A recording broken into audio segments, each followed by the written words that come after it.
은총이 가득하신 마리아님 기뻐하소서. 주님께서 함께 계시니 여인 중에 복되시며 태중의 아들 예수님 또한 복되시나이다.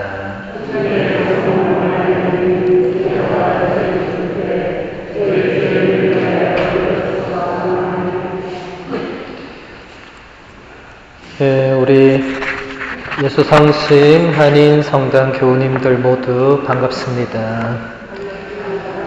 방금 소개받은 장재명 신부입니다. 이튼타운 성당에서 왔고요. 제가 금방 신부님하고 회장님하고 이렇게 말씀 나누다 보니까 제가 지금 계속 연속으로 여기 오고 있더라고요. 작년 사순, 작년 대림, 이번 사순 이렇게. 이번 대림은 제가 못 올 것 같고 제가 8월에 이제 한국으로 귀국을 하게 되어서 그래서 공식적으로는 금방 신부님 말씀하신 대로 이번 사순 특강이 일단 마지막이 될 것 같은데 그 뒤에 일은 이제 하느님만이 아시기 때문에 저희가 기약을 할 수는 없겠죠. 어쨌든 이 마지막이라는 수식어가 붙는 순간에 의미가 달라집니다. 제가 이때까지 여기 올 때 엄청 멀어서 힘들었거든요. 100마일 정도 되는 거리입니다. 2시간 걸려요. 저 기사도 없잖아요. 이렇게 혼자 다니잖아요. 너무 힘든 이 여정인데 오늘은 오는데 하나도 힘이 안 드는 거예요. 왜 이렇게 힘이 안 들까 생각했더니 이게 마지막인 거예요. 신나게 오는 거야, 신나게. 물론 문신부님이 한국에 있는 저를 뭐 초대하실 수도 있겠지만은 뭐 그 모르는 일이죠, 그죠? 어쨌든 제가 여기 뉴저지에 있는 동안은 이제 마지막이 되니까 그래서 마지막이란 단어를 좋아하는 사람도 있고 싫어하는 사람도 있던데 저는 좋아하는 편입니다. 왜냐하면 마지막이 있어야 또 새로운 시작이 있다. 제가 로마 유학 생활을 이제 7년 정도 하고 마무리할 때 마지막에 아시시를 혼자 가게 됐어요. 로마에서 아시시는 그렇게 안 멀어요. 기차 타고 2시간 정도니까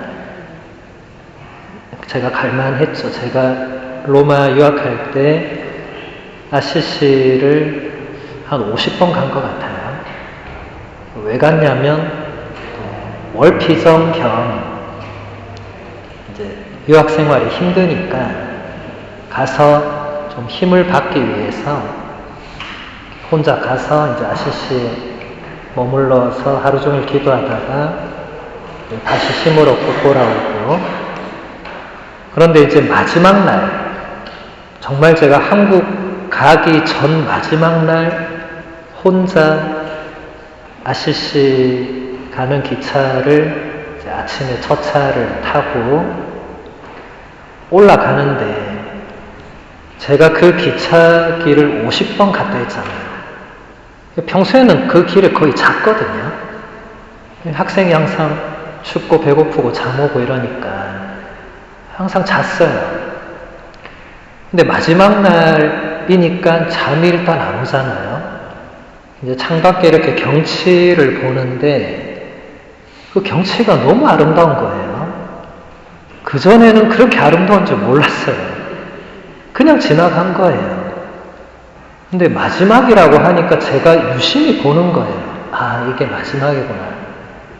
내가 언제 이 길을 다시 올지 모르겠구나. 제가 그 뒤로 아직까지 한 번도 이태리 못 가봤어요. 모르는 거잖아요. 그러니까 느낌이 굉장히 다른 거죠. 그리고 그 아시시의 그 성당들을 이제 한 군데 한 군데 가서 기도하는데 수십 번도 더 간 성당들인데 이게 마지막이니까 모든 게 새로워 보이고 모든 게 달라 보이고 제일 마지막에 프란치스코 성인 무덤 앞에 이제 제가 무릎을 탁 꿇는 순간에 그냥 눈물이 막 쏟아져 나오는 거예요. 그냥 눈물이 계속 이렇게, 거기들은 돌바닥이거든요. 그런 돌바닥에 무릎 꿇고 제가 엄청 혼자 오래 눈물을 흘린 것 같아요. 왜 이러는지도 모르고 그냥 이렇게 그렇게 눈물이 났는데, 그게 마지막이니까 제가 딱 무릎 꿇자마자 로마에 처음 비행기 타고 내렸던 순간부터 이게 필름이 돌더라고요. 이렇게 제가 그러려고 그런 게 아닌데 필름이 돌면서 그 어려웠던 시간들, 그리고 그때마다 아시시에 와서 힘을 냈던 순간들, 이런 게 떠오르니까 눈물이 그렇게 많이 났던 것 같습니다. 제가 너무 울다가 기차를 놓칠 뻔했어요. 다행히 거기 수사님이 저를 이렇게 막 치시더니 너 시간 다 된 것 같다고, 너 버스랑 기차 타야 될 것 같다. 제가 자주 오니까 저를 유심히 본 것 같아요. 그래서 막차를 겨우 타고 로마로 갔다가 이제 한국으로 갔죠. 그래서 여러분들도 아마 그런 살아오면서 어떤 마지막 순간과 그 새로운 시작의 순간은 기억하실 겁니다. 특별하잖아요. 특히 우리 신부들은 여기 계신 문 신부님은 이제 여기 뉴욕 대교구 소속이시니까 뭐 그렇게 자주 이사 안 하실 건데, 우리 한국에 있는 신부들은 3, 4년에 한 번씩 짐을 싸야 돼요. 어쩔 땐 1, 2년에 한 번씩도 짐을 싸야 돼요. 주교님이 어디 가라면 가야 돼요. 미국도 제가 주교님 가라 해서 온 거거든요. 제가 이렇게 손들어서 온 거 아닙니다. 로마도 마찬가지고. 그러니까 제가 이때까지 사제 생활 20년 정도 하면서 짐을 얼마나 많이 쌌겠습니까? 짐 싸는 거는 그 마지막이란 거죠. 풀면 새로운 시작, 또 싸면 마지막. 우리는 처자식이 없는 관계로 언제든지 짐을 쌀 수가 있어요. 주교님이 어느 날 어디 가 하면 예 하고 가면 되죠. 그러니까 저에게는 이 마지막이라는 게 그렇게 생소한 느낌은 아니고, 언제든지 준비하고 있다가 또 어디 가라고 하면 가야 되는, 그래서 아마 여러분들이 느끼는 그 마지막이란 단어의 어감과 제가 느끼는 게 좀 많이 다른 것 같아요. 근데 어찌됐든 어떤 순간에 특별한 의미를 부여하는 것은 여러분들이 살아가면서 할 수 있는 아주 중요한 작업입니다. 인간만이 할 수 있는 일이기도 하죠. 동물이나 식물이나 그 외 생물들은 자기 인생의 중요한 순간에 의미를 부여할 줄 모르죠. 그냥 살다가 그냥 가죠. 근데 인간만이 유일하게 특별한 순간에, 특별한 만남에, 특별한 뭔가에, 특별한 사건에 의미를 부여할 수 있는 존재입니다. 그래서 여러분들 살아가시면서 그런 의미 부여를 하다 보면 인생에 점점 특별한 의미들이 차곡차곡 쌓이겠죠? 좋은 거잖아요. 제가 여기 온 것을 제가 다 기억하고 있잖아요. 제가 기억력이 좋아서 그런 게 아닙니다. 여러분들은 제가 보시기에 이제 제가 젊고 이제 공부를 하니까 기억력이 좋아서 다 기억하는구나 그렇게 생각하시지만 그게 아니고, 제가 여기 온 순간을 특별하게 생각했고 의미를 부여한 겁니다. 여러분은 지나고 나면 제가 다 온 줄 모르실 거예요. 저 지난번에도 왔더니 제가 그 전에 왔던 걸 대부분 잘 모르시더라고요. 그냥 하도 왔다 갔다 누가 해서 그렇지. 근데 의미를 부여하면 본인이 기억하게 되어 있습니다. 그래서 여러분들도 앞으로 그런 순간순간에 의미부여를 나름대로 하시는 것이 인생의 어떤 행복을 더해주는 그런 요소가 될 수 있다라는 말씀을 드립니다.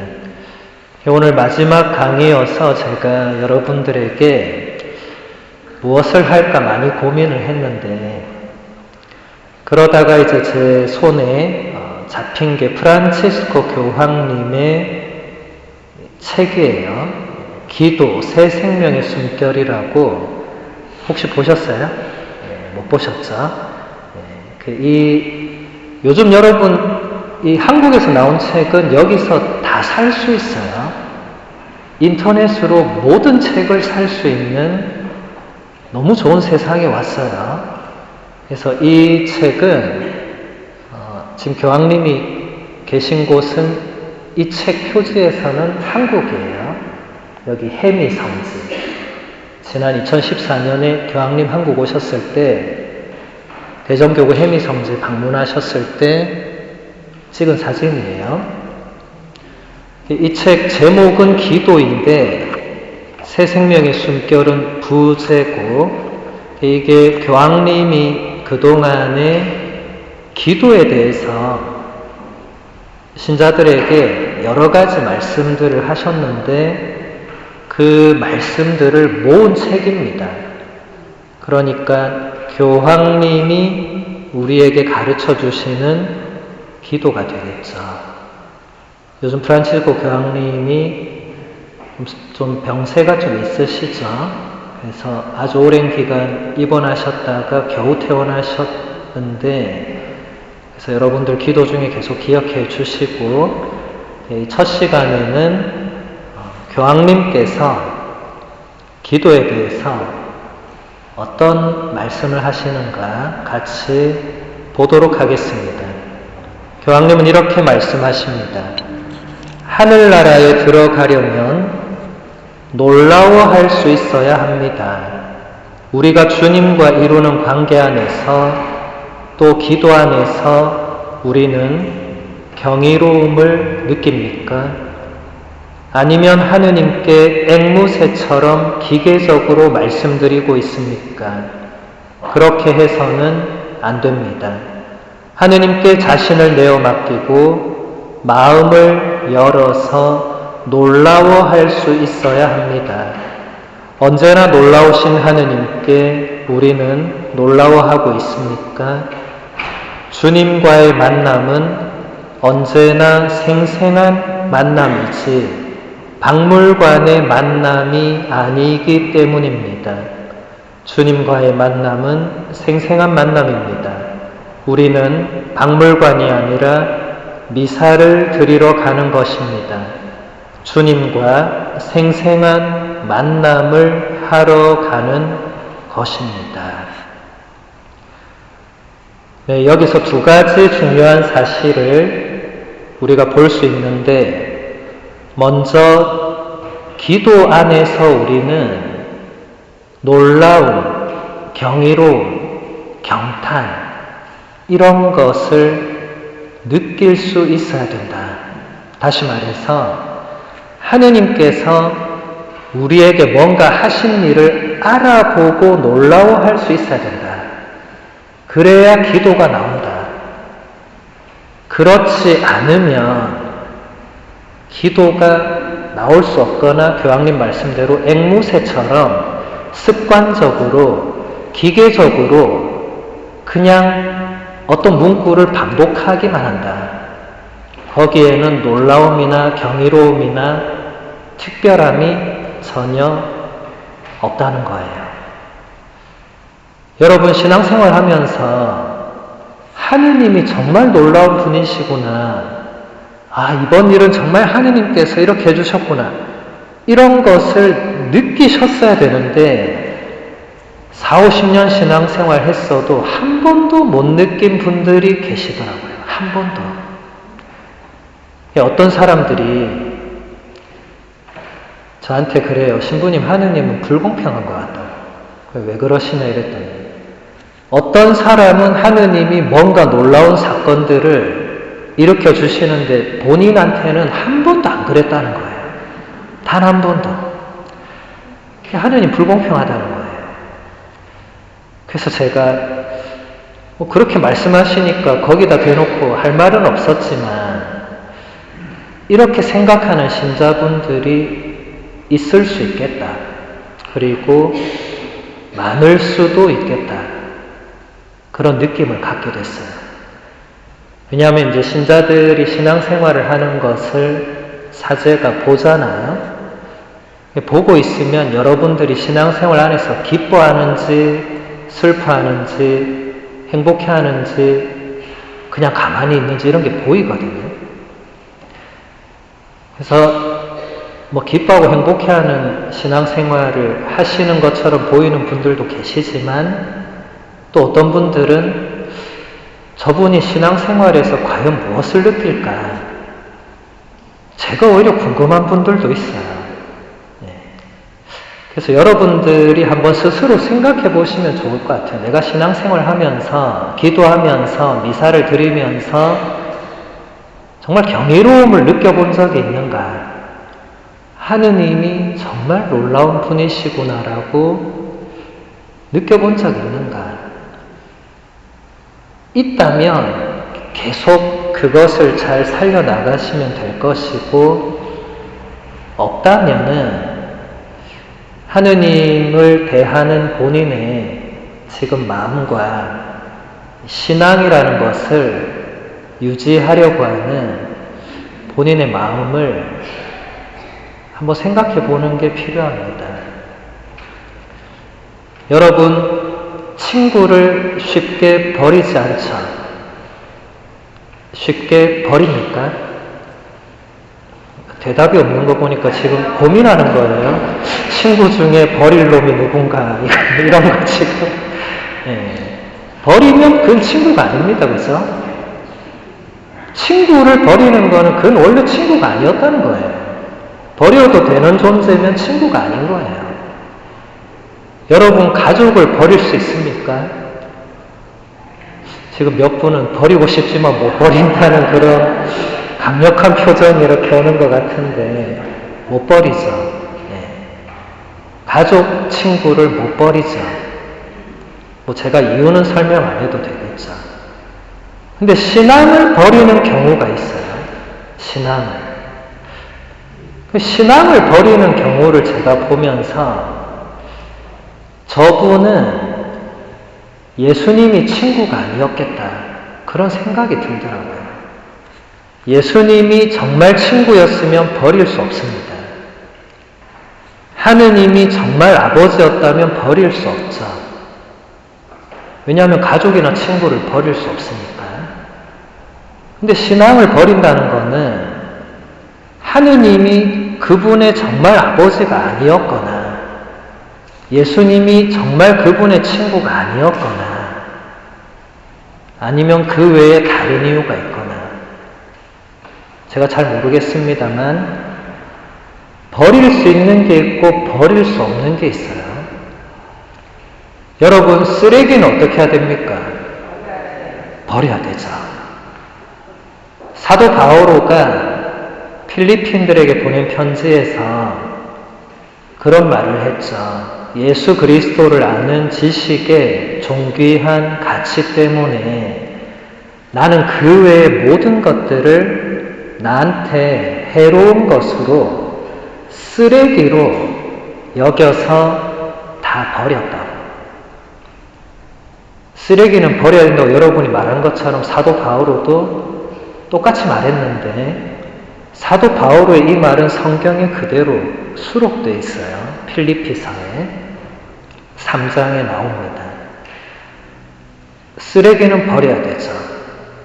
그러니까 쓰레기 같은 가치가 있는, 그 가치라고 표현하기도 뭐하지만은 쓰레기라고 느껴지는 것은 버려야 됩니다. 사도 바오로는 예수 그리스도를 아는 지식의 존귀한 가치 외의 모든 것은 다 쓰레기로 여기고 버렸습니다. 우리는 무엇을 버리며 사는가? 그리고 우리는 무엇을 그토록 귀하게 여기는가? 생각해 봐야 되겠죠. 나한테 예수 그리스도를 아는 지식은 얼마나 존귀한가? 다른 모든 것을 버리고 포기할 만큼 가치가 있는가? 생각해 봐야 되겠죠. 그리고 교황님은 또 이렇게 얘기하시죠. 주님과의 만남은 언제나 생생한 만남이다. 이 단어를 3번 연속 쓰고 있습니다. 생생한 만남. 물론 이건 번역된 거니까 여러 가지로 더 표현할 수 있겠죠. 구체적인 만남, 살아있는 만남. 적어도 여기 나오는 것처럼 박물관의 만남은 아니다. 여러분, 미국에 그 뮤지엄 많이 있죠? 다 한 번 이상 가보셨죠? 거기 가면은 어떤 만남이 이루어집니까? 한쪽은 다 죽어 있죠. 박물관에 있는 것들은 다 죽어 있죠. 그래서 우리가 가서 그냥 보잖아요. 아, 이런 게 있구나. 라고 하지만 걔들이 나한테 말 걸어오거나 걔들을 보고 내가 뭔가 역동적인, 뭔가 생동적인 뭔가를 느끼거나 내가 걔들하고 관계를 맺거나 전혀 그렇지 않죠. 특히 여기 계신 형제님들은 그런 곳에 가는 것도 싫어할 거예요. 저도 사실 가는 것도 싫어하거든요. 저도 미술관 이런 데 가면 여기를 왜 왔을까? 빨리빨리 통과하고 핵심적인 거 하나만 보고 이렇게 지나가 버리는 우리 물론 안 그런 형제님들도 계시겠지만은 그게 왜 그러냐면 거기 걸려있는 것들이 나하고 별로 커뮤니케이션이 안 되거든요. 저는 안타깝게도 미술 쪽에 전혀 관심이 없는 사람이에요. 그래서 쳐다봐도 제가 파리의 루브르 박물관 가서 모나리자도 직접 봤는데 전혀 저한테는 아무런 감흥이 없더라고요. 돈이 아깝더라고요. 내가 이 돈으로 차라리 밖에서 뭘 사 먹었어도 좋았겠는데 박물관의 만남은 교황님이 그걸 얘기하는 겁니다. 그런데 여러분들이 미사에 오셔가지고 박물관 간 사람처럼 하고 있다는 거예요. 미사를 참여하면서 박물관 모나리자 그림 보듯이 미사를 보는 사람들이 있다는 거예요. 그게 똑같으면 됩니까? 안 됩니까? 안 되죠. 그런데 교황님이 보시기에도 그런 신자들이 있다는 거예요. 모나리자가 더 낫네 이런 사람이 있다는 거예요. 미사가 지루하잖아요. 모나리자는 뭔가 가치라도 있지. 그래서 여러분들 미사에 오시는 여러분들의 그 마음가짐 또 기도를 할 때 여러분들이 주님과의 생생한 만남이라는 이 단어 이걸 한 번씩 떠올려 보시면 좋을 것 같습니다. 여러분 미사는 박물관이 아닙니다. 이 성전은 뮤지엄이 아니에요. 여러분이 여기 와서는 뮤지엄 들어간 사람처럼 해서는 안 된다는 거예요. 뮤지엄 가서는 그냥 팔짱 끼고 내가 보고 싶은 그림 보고 나가면 끝이죠.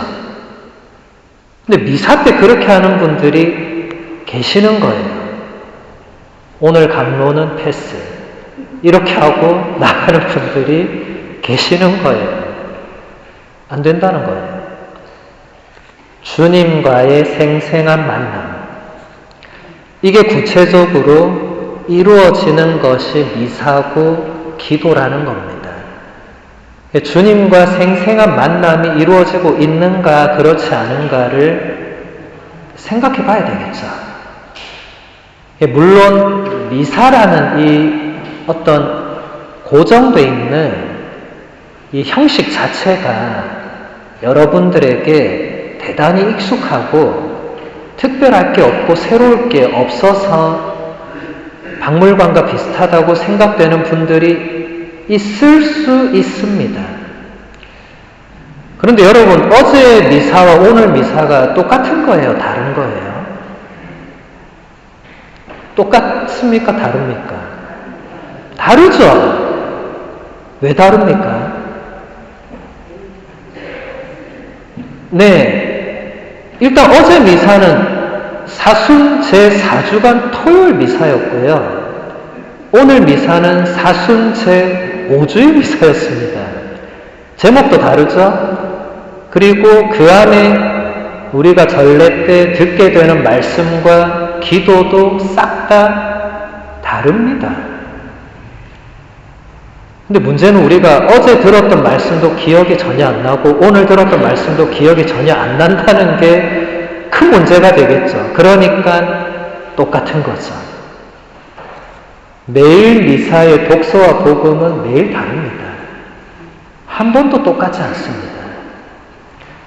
그것 때문에 다르다는 것뿐만 아니고 미사는 2000년 동안 예수님께서 당신의 몸과 피를 우리에게 직접 나누어 주시는 그 최후의 만찬이 재현되는 놀라운 신비이기 때문에 이게 똑같은 게 반복되는 게 아니에요. 그래서 여러분들 사실 교리를 배울 때 이런 부분을 집중적으로 배우셨어야 되는데 제가 우리 신자들 교리가 얼마나 좀 교리를 알고 계신가 이렇게 물어보는 순간 이제 다 도망가기 바쁩니다. 이제 제가 뭐 좀 물어보려 하면 신자들은 도망가요. 일단 저한테 묻지 말라고. 그래서 제가 지금 온라인으로 줌으로 일주일에 한 번씩 가톨릭 교회 교리서를 해설하는 강의를 하고 있어요. 그래서 아마 여기 본당도 문신분이 통해서 아마 소개는 됐을 거예요. 근데 많이 신청은 안 하신 것 같은데 왜냐하면 여기 대부분 이제 연세 있는 어르신들이다 보니까 이 온라인 자체를 두려워하시고 나는 태어나서 한 번도 줌 이런 걸 해본 적이 없다 이런 분들이 많으시더라고요. 저도 똑같은 얘기합니다. 저도 태어나서 한 번도 줌을 해본 적이 없어요. 여기 와서 처음 한 겁니다. 저도 시작할 땐 두렵고 떨렸죠. 이거 어떻게 해야 되나, 컴퓨터 앞에서 무슨 말을 하나, 이렇게 직접 여러분이 보이면 이게 오가는 커뮤니케이션이 되는데 그냥 컴퓨터 켜놓고 화면에 사람들이 보이긴 하지만은 이게 과연 되겠는가. 근데 하고 있습니다. 예. 그래서 여러분 너무 두려워하지 마시고 얼마든지 가능합니다. 지금 제 줌 강의 들어오시는 분 중에 80 넘은 분들도 그래도 계세요. 어떻게 들어왔냐 물어보니까 손주가 알려줘가지고 연결하는 법을 알려줘서 들어오셨다고. 대단하시죠? 80이 넘었는데 공부를 하시는 거예요. 대단한 겁니다. 공부는 죽을 때까지 하는 거죠. 그래서, 네. 그래서 여러분들 교리를 잘 아셔야 되는데 교리를 잘 모르면 어떤 일이 발생하느냐. 모든 것이 막연합니다. 우리 신자들이 성당에 오면 딱 보면 그게 느껴져요. 막연해요. 뭘 해야 될지 몰라요. 뭘 하고 싶은데 뭘 해야 될지 몰라요. 근데 아무도 안 가르쳐 줍니다. 왜냐하면 상대방도 모르거든요. 그러니까 전부 다 내가 뭘 해야 되겠는데 뭘 해야 될지 모르는 거죠. 막연한 것은 불안감을 낳게 됩니다. 불안하면 이게 사람을 힘들게 해요. 스트레스 받죠. 그래서 우리는 뭔가 모르면 알려고 합니다. 끝까지 파헤칩니다. 그렇게 해서 결국은 알아내는 인간 승리를 이루는데 이상하게도 성당에만 오면 사람들이 그런 태도를 보이지 않습니다. 모르면 모르는 대로 놔둡니다. 제가 물어요. 아니 왜 모르면 모르는 대로 놔두냐. 성당이니까. 아니 성당이라고 해서 왜 모르는 걸 놔둬야 되냐. 원래 그렇게 하는 걸로 알고 있다는 거예요. 어느 신부님이 그렇게 가르쳤냐니까 그건 기억이 안 난다고 하는 거예요. 네. 근데 어쨌든 모르는 건 모르는 거다. 이건 좀 안 맞지 않습니까, 여러분? 여러분 성당 바깥에 나가면 모르는 거 다 알려고 하시는 분들이 성당 안에만 들어오면 모르는 건 모르는 거다. 이렇게 태도가 확 바뀌는 거죠.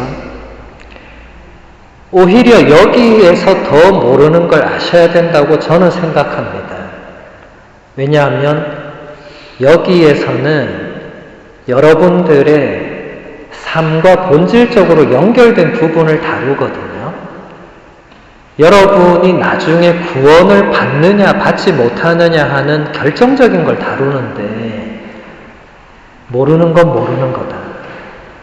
그럼 여러분 구원도 모르겠습니다. 이렇게 되는 거잖아요. 그럼 구원에 대한 희망이 없이 성당을 나온다. 그것도 이상하죠. 그렇죠? 그래서 여러분들 이 신앙생활에서 막연함이 있다는 것은 그 부분을 여러분들이 알기 위해서 노력해야 된다는 것과 똑같습니다. 이제 그 길을 잘 모를 때는 본당 신부님이나 저같이 이렇게 강사로 온 신부님한테 물어봐야 되겠죠. 신부님, 제가 지금 신앙생활 하는데 이런 부분이 막연한데 제가 어떻게 하면 되겠습니까? 이렇게 물어오면 참 좋겠죠. 근데 우리 신자들은 묻지도 않고 제가 물으려면 도망치고 이렇게 하니까 서로 커뮤니케이션이 안 되고 있습니다. 이것이야말로 박물관의 만남입니다. 우리는 서로 가까이 하기엔 너무 먼 당신인 것 같아요. 네. 제가 다가가면 여러분 도망가고 여러분이 저한테 오지 않으니까 이게 박물관입니다. 박물관에 있는 거 그거 못 만지거든요. 만졌다가 큰일 납니다. 네. 그렇게 돼서는 안 되겠죠. 그래서 여러분들 오늘 이후부터는 막연한 것은 찾아보면 됩니다. 여러분 오늘날 구글 선생님이나 유튜브 선생님이 얼마나 친절하고 그 안에 얼마나 좋은 가르침들이 많아요. 근데 물론 잘 식별하셔야 됩니다. 이상한 것들도 있을 수 있으니까 아무거나 다 찾아보시면 안 되고 좀 믿을 만한, 좀 확실한 분들, 적어도 이렇게 여러분 앞에서 뭔가 강의하러 온 분들은 그 사기꾼일 수가 없어요. 설마 문신부님이 조회도 안 해보고 아무나 불러서 사기칠 거 알고 부르겠어요? 그렇게 하지 않습니다. 그러니까 적어도 여러분들에게 와서 특강하는 분들은 믿을 수 있는 분들이에요. 그런 분들이 만약에 구글에 뭐 올려놓거나 유튜브에 올려놓으면 믿을 수 있죠. 그런데 여러분이 듣도 보도 못한 분들이 뭔가를 올렸는데 그럴듯하다. 그런 것은 본당 신부님께 일단 문의해야 됩니다. 신부님, 요즘 이런 아무개 뭐 신부님 뭐 혹은 형신도 형제가 요즘 구글과 유튜브에 뭐 많이 올리는데 이거 신뢰할 수 있는 건지 물어봐야 돼요. 왜냐하면 이 온라인 공간은 아무 지금 제약이 없습니다. 그러니까 교리 그 한계가 있는데 그걸 넘어서도 제재가 안 되는 거예요. 제재가 안 되면 문제가 생깁니다. 그런 곳에서 이단과 사이비들이 반드시 발생합니다. 그래서 여러분 교리를 제대로 똑바로 알아야 됩니다. 어설프게 막연하게 알고 있거나 잘 모르거나 그러면 가톨릭 신자로서 가톨릭 교회의 가르침을 모르고 성당에 온다는 거잖아요. 그것은 박물관의 만남이 될 가능성이 매우 높다. 그래서 교리도 잘 아셔야 되고 그러려면 배워야 됩니다. 어쩔 수 없습니다. 끊임없이 배우고 또 배우고 여러분 인생도 여러분이 제가 볼 때 대부분 인생 후반전을 사시는 분들인데 후반전을 살아도 인생이란 게 아는 것보다 모르는 게 더 많잖아요. 그죠? 7, 80년 살아도 알다가도 모를 게 인생이고 배울 게 있다는 거예요. 그럼 신앙은 더 그렇지 않겠어요? 하느님은 더더욱 그렇지 않겠습니까? 제가 신학교 때부터 20살 때부터 하느님에 대한 공부를 하기 시작해가지고 신학교 끝나고 신부대에서도 계속했지만 로마 가서도 하고 지금 미국 와서도 계속 공부를 하고 있는데 제가 공부를 하면 할수록 느끼는 게 제가 뭔가 많이 알게 됐다 이게 아니고 하면 할수록 느끼는 게 제가 아는 것보다 모르는 게 많다라고 느낍니다. 제가 이렇게 얘기하면 많은 분들이 신부님 겸손하셔가지고 그런 표현을 한다고. 아닙니다. 이건 있는 그대로 말하는 겁니다. 제가 로마에서 학교 다닐 때 교수님들이 이런 얘기를 간혹 하셨거든요. 내가 교수를 해보니까 내가 모르는 게 너무 많다는 걸 느꼈다. 그래서 저는 그때 그 교수님들이 대단히 겸손하시다 이렇게 생각했어요. 저분들처럼 전문가가 모르는 게 많다니 그건 말이 안 되니까. 그런데 지금 제가 그 교수님들이 어떤 마인드로 무슨 마음으로 그런 말씀을 하셨는가를 조금 이해할 수 있을 것 같습니다. 이 하느님이 우리에게 알려주시는 어떤 신비와 이 신앙과 우리 교회가 우리가 죽을 때까지 배우고 알아도 다 모르고 죽을 거예요. 그렇지 않습니까? 우리가 지금까지 주님의 기도를 여러분이 몇십만 번도 바쳤을 거예요. 근데 아직도 우리는 주님의 기도의 그 모든 문구의 그 의미를 다 모릅니다. 성모성도 마찬가지죠. 니케아 콘스탄티노플 신경도 마찬가지죠.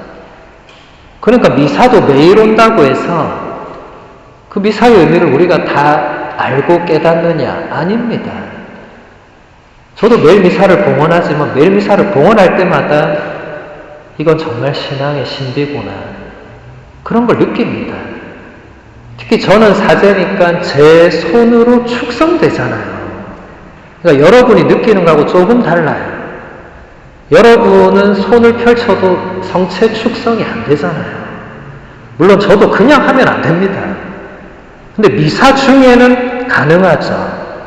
그럼 이건 제가 하는 겁니까? 예수님이 하는 겁니까? 예수님이 하는 겁니다. 제가 말했잖아요. 제가 하면 안 된다고. 근데 예수님이 하시니까 되는 거죠. 근데 제 손으로 그 성체를 들어 올립니다. 그럼 저도 봅니다. 여러분도 보고. 여러분 불과 한 2시간 전에 축성된 성체를 직접 봤을 거예요. 그런데 여러분 그걸 봤을 때 어떤 느낌이 들었습니까? 저는 제 손에 성체가 이렇게 정말 저하고 가깝게 있고 제가 들어 올렸잖아요. 근데 이게 예수님의 몸이라고 금방 예수님께서 선포하신 거잖아요. 근데 제 손에 들려있는 빵은 한치 오차도 없이 축성 전이나 후나 똑같습니다. 전혀 변하지 않습니다. 근데 예수님의 몸이라고 하잖아요. 10분 전까지는 빵이었는데 지금 축성하고 나서 예수님 몸이라고 하잖아요. 그리고 우리가 신앙의 신비라고 노래하잖아요. 이것은 정말 놀라운 믿음이 아니면 받아들일 수 없습니다. 그래서 세례를 받지 않은 신자나 다른 종파나 그런 분들이 성당에 오시면 성체를 그분들에게 영해주지 않아요. 어떤 사람이 그래요. 신부님 그 조그만 빵 조각 하나 안 줍니까? 너무 매정한 거 아니에요? 이래요. 제가 그래요. 그 빵 조각이라고 말하는 그 때문에 안 주는 거다. 우리 신자들은 아무도 그 빵을 조그만 빵 조각이라고 말하지 않는다. 그렇게 말하는 사람은 신자라도 안 준다. 그건 조그만 빵 조각이 아니다. 그 빵이 무슨 의미가 있는가를 모르고 있는데 그걸 어떻게 줍니까? 모르면 줄 수 없는 거예요. 그럼 여러분 지금 다 알고 앉아 있는 거예요? 아니죠. 공부해야 되는 겁니다. 성체성사에 대해서 2000년 동안 수많은 성인 성녀들이 또 프란치스코 교황님을 비롯한 수많은 교황님들이 많은 말씀을 하셔서 많은 문헌과 자료가 있어요. 제가 그 중에 엄청난 양을 봤어요. 그렇지만 보고 나서도 신비로운 건 마찬가지입니다. 그래서 주님과의 생생한 만남이 가능하다. 저는 박물관 이런 데 2번 안 갑니다. 똑같잖아요. 또 갈 필요가 없는 거예요. 한번 갔는데 왜 또 갑니까? 뭐 누가 가자 해서 할 수 없이 따라는 갈 수 있어요. 그런데 여러분, 미사가 그런 마음이라면 이건 상당히 심각한 거죠. 근데 그런 사람이 의외로 있더라고요. 그 똑같은데 뭐하러 또 가냐 이런 사람이 있어요. 심각한 거죠. 신자가 아니면 모르겠지만 신자가 그렇게 생각한다면 매우 심각한 거죠. 여러분, 주님과의 생생한 만남, 이 표현을 여러분의 신앙생활 안에 가져가셔서 어떻게 하면 내가 주님과 생생하게 만날 수 있을까 고민해 보셔야 됩니다. 그리고 스스로 길을 찾아야 돼요. 우리 신자들은 알아서 하세요 이러면 알아서 잘 안 하시더라고요. 다 어르신들이고 다 인생을 알아서 잘 결정하시는 분들이 신앙의 영역에만 들어오면 알아서 하는 게 안 되더라고요. 제가 언젠가부터 그걸 느꼈어요. 아, 이게 안 되는구나. 그래서 제가 이렇게 하세요 했더니 신부님 왜 우리의 자유를 간섭하세요? 이렇게 나오더라고요. 이거는 뭐 알아서 하라면 안 되고, 그럼 이거 하라고 해도 안 되고, 그럼 어떻게 해야 됩니까? 알아서 해야 되겠죠. 근데 여러분들이 이제 신앙생활을 어떻게 하는지 제가 구체적으로 잘 모르기 때문에 지금 이렇게 말씀을 드릴 수밖에 없는 건데, 알아서 잘하는 분들은 이게 지금 잔소리로 들릴 거예요. 잘하는데 왜 똑같은 걸 반복하나. 근데 안 되는 분들은 이게 안 되는 이유에 대해서 제가 계속 생각을 하거든요. 여러분 모두가 구원받기를 바라는 본당 신부님의 마음과 저의 마음과 한 명이라도 하느님이 잃어버리고 싶지 않아 하시는 그 마음을 떠올려 보면 그 잔소리는 그냥 잔소리가 아닙니다. 그게 여러분들을 향한 애정이 없으면 뭐하러 와서 잔소리를 하겠어요. 웃기는 얘기나 하고 쓸데없는 얘기나 하다가 시간 되면 그만하고 가면 되잖아요.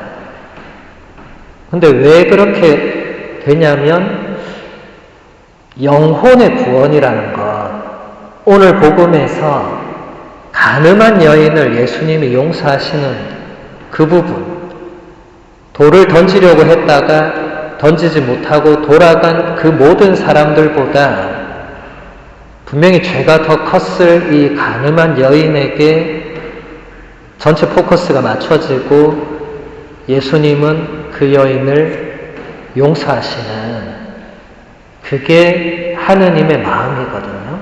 한 사람이라도 잃어버리고 싶어 하지 않으시는 그 아버지의 마음. 우리 사제들도 마찬가지죠. 신자분들이 한 명이라도 신앙을 버리지 않을 수 있도록, 이미 팬데믹 지나고 많은 분들을 잃었어요. 특히 미국은 더 심한 것 같아요. 한국은 많이 회복됐어요. 미국은 회복이 안 됩니다. 이것도 나중에 좀 연구 좀 해봐야 돼요. 왜 회복이 안 되는가?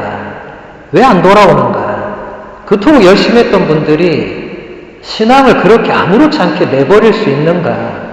저는 이거 논문 써야 된다고 생각합니다. 물론 제가 쓸 건 아니지만은 어떻게 그럴 수 있는가? 자기 인생을 송두리째 부정할 수 있는가? 몇십 년을 신앙생활을 하다가 그 팬데믹 하나로, 팬데믹이 물론 엄청난 사건이었지만 그게 그렇게 신앙을 송두리째 다 부정할 만큼 결정적인 것이었나? 저는 아니라고 생각하거든요. 이유가 있겠죠. 그러니까 그런 현실 앞에서 우리 사제들이 느끼는 마음은 여러분들이 느끼는 것과 굉장히 다릅니다. 저희는 고민을 몇 배로 할 수밖에 없죠. 신자들이 갈수록 신앙을 아무렇지 않게 대하거나 내팽개치거나 내버리는 혹은 부정하는 현실 앞에서 우리는 고민을 더할 수밖에 없습니다. 그래서 여러분들이 지금 제 앞에 앉아 있는 것만 해도 이제 감사해야 될 일이죠. 제가 강의하러 왔는데 아무도 없으면 어떻게 되겠어요? 문신부님과 저하고 둘이 술 한잔하면서 신세 한탄하겠죠. 이제 아무도 안 온다고. 네. 그런 날이 올 수도 있겠죠, 그렇죠? 그래서 여러분들이 이렇게 와주시는 것만 해도 감사하는 사제들이 많습니다. 근데 저는 그게 굉장히 서글프더라고요. 그게 왜 신부가 감사할 일인가? 아니, 신자가 성당에 오는 걸 왜 신부가 감사해야 되나? 하느님을 만나러 오는 것을 우리가 옆에서 도와드리는 건데 오는 것만 해도 감사하다. 너무 지금 하향평준화된 거 아닌가. 그렇게 돼서는 안 된다고 저는 생각합니다. 박물관이 아니다.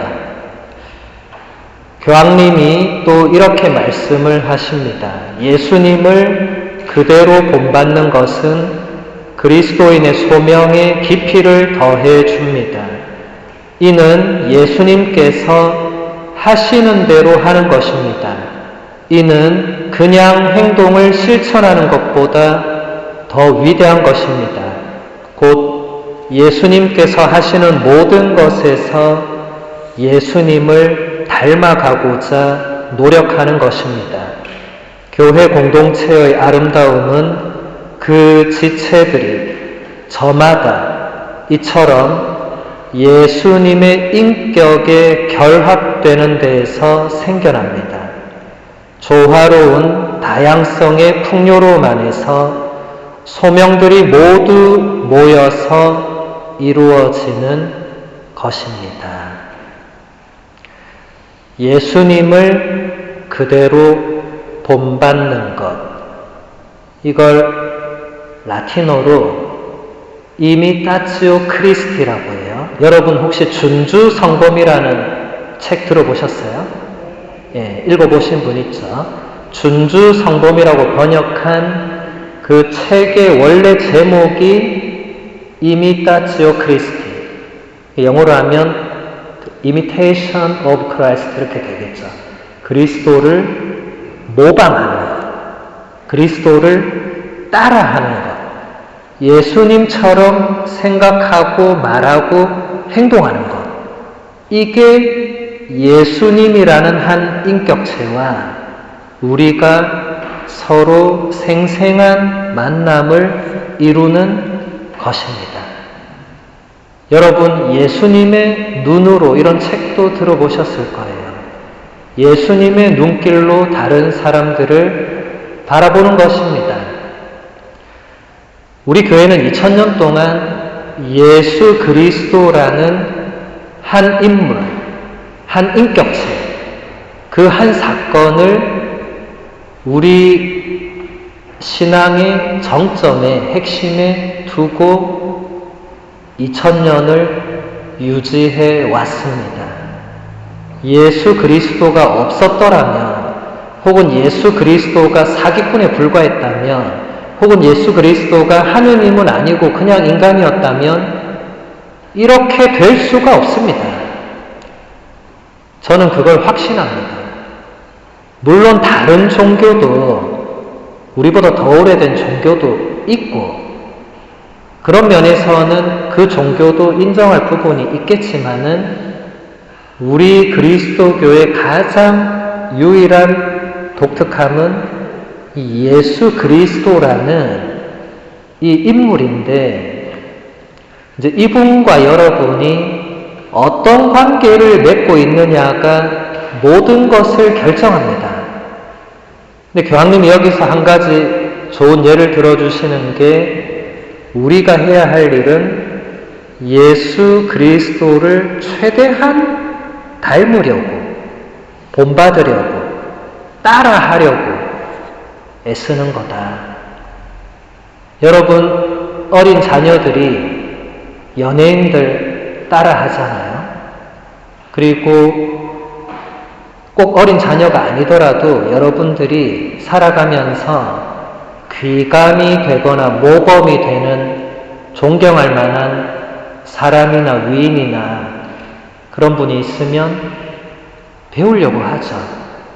근데 우리 그리스도교는 그 핵심이 바로 그리스도를 배우고 모방하고 따르고 해야 된다는 겁니다. 이런 부분에서 제가 신자들에게 물어보면 예수님이 웬만한 연예인보다 못한 거예요. BTS보다도 못한 거예요. BTS는 하느님보다 위에 있는 것 같아요. 제가 볼 때는. 사람들이 뭔가 찾고 따르고 막 이런 걸로 볼 때는 웬만한 연예인들이 예수님보다 훨씬 더 비중이 있는 것 같아요. 이게 저만의 착각이기를 바랍니다. 여러분들이 적어도 또 제가 또 이런 얘기하면 또 신부님 저는 원래 BTS 안 좋아하는데요. 또 이런 분들이 계세요. 네, 제가 지금 BTS를 예로 든 거는 그런 비슷한 연예인을 다 포함해서 하는 말입니다. 네. 여러분 좋아하는 연예인 나오면 TV 고정해서 계속 보잖아요. 예수님이 나오면 그 고정해서 보는가? 근데 예수님은 어디에 나옵니까? 복음서에 나오죠. TV에는 잘 안 나옵니다. 왜냐하면 예수님 시대에는 TV가 없었습니다. 그러다 보니까 예수님은 TV나 유튜브에는 출연을 잘 안 하시죠. 그 대신에 미사와 복음서에는 반드시 등장하시죠. 그러면 미사와 복음서에 등장한 예수님의 그 생각과 말과 행동과 눈길을 우리가 보고 나도 저렇게 해야 되겠다 라고 모방하는, 그게 우리 신자들의 주님과의 생생한 만남에서 굉장히 중요한 단추가 된다 라는 것입니다. 여러분들 제가 오기 전에 힘겨운 십자가의 길을 걸으셨다고 들었어요. 그래서 지금 많이 지쳐 계신 것 같습니다.